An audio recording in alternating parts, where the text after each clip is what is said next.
Krishna, a Purna Yogi, an epitome of consciousness. The one who achieved it all in one lifetime. The one who defined fresh frontiers of life. In each role that he played, a son everyone craves for, a friend who you seek, a lover that you need, a king you can become, a strategist who always wins, a brother, a citizen, and a master of masters, the one who mastered the science of attaining divinity and living it,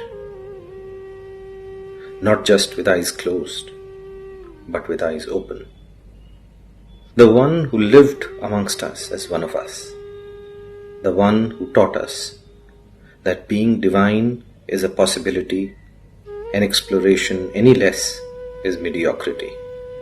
Unlock that divinity in you. Let the Krishna be born today.